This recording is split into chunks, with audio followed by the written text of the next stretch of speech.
ada di sana. Pemirsa, kita ke informasi. Sudah hampir 2 pekan berlalu, kasus pembunuhan terhadap anak pengurus parpol di kota Cilegon, Banten belum terungkap. Polisi mengaku mengalami kesulitan karena berbagai hal. Salah satunya CCTV yang rusak dan banyak jejak yang hilang karena saat kejadian cuaca sedang hujan.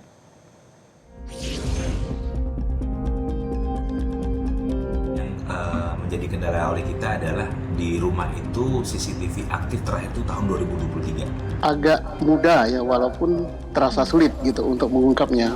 Pasti pelakunya adalah orang di dalam.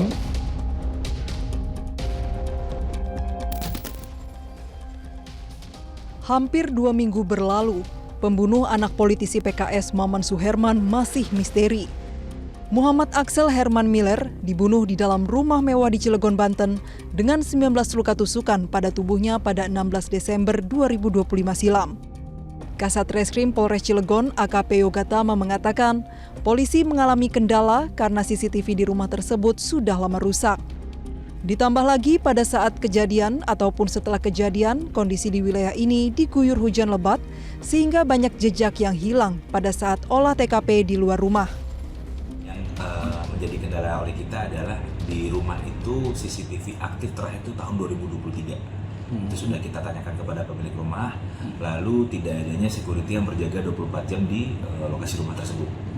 Lalu juga perlu diinformasikan bahwa sebelum terjadinya kejadian itu dalam keadaan hujan, lalu after kejadian pun dalam keadaan hujan yang cukup lebat, sehingga jejak-jejak yang keluar pun sulit diidentifikasi. Pada malam TKP kita sempat datangkan unit K9. Lalu untuk perkembangan lanjut untuk perkara ini kita sudah datangkan minta bantuan dari pihak Pusident maupun Puslap 4 untuk membantu kita dalam mengidentifikasi TKP. Sebaliknya, mantan Kabar Reskrim Polri Komjen Purnawirawan Susno Duaji justru menilai kasus ini tidaklah sulit meski CCTV rusak.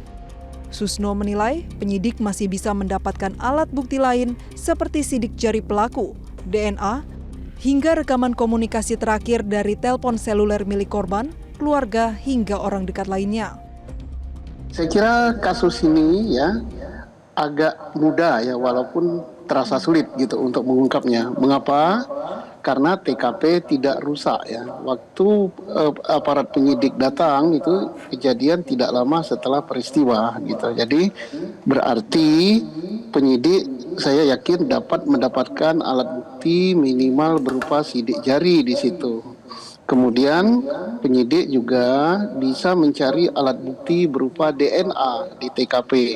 Kemudian penyidik bisa mencari alat bukti saintifik lagi berupa rekaman komunikasi baik pembicaraan maupun WA atau SMS yang ada di telepon.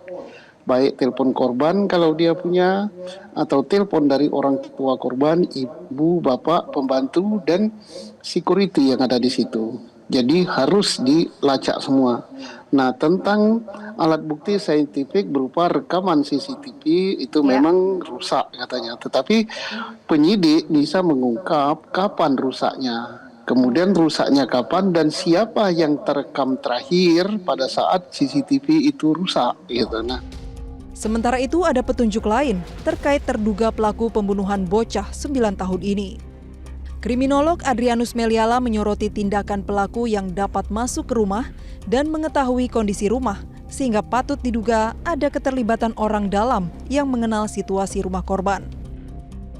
Rumah tersebut itu rumah kekar ya, dan untuk masuk ke rumah tersebut atau ke wilayah itu juga harus melalui pengamanan. Dengan kata lain, ketika dikatakan bahwa tidak ada orang yang keluar masuk dari rumah tersebut, tidak ada orang yang memaksa masuk dan juga memaksa keluar, maka pasti dipastikan bahwa pasti pelakunya adalah orang di dalam, orang yang menjadi anggota keluarga atau yang berada di rumah itu. Berdasarkan hasil olah TKP dan penyelidikan awal, polisi memastikan bahwa motif dibalik pembunuhan ini bukanlah pencurian atau perampokan. Hal ini dikuatkan dengan fakta bahwa tidak ada satupun barang berharga milik korban maupun keluarga yang hilang. Tim Liputan Metro TV. Download Metro TV Extend sekarang.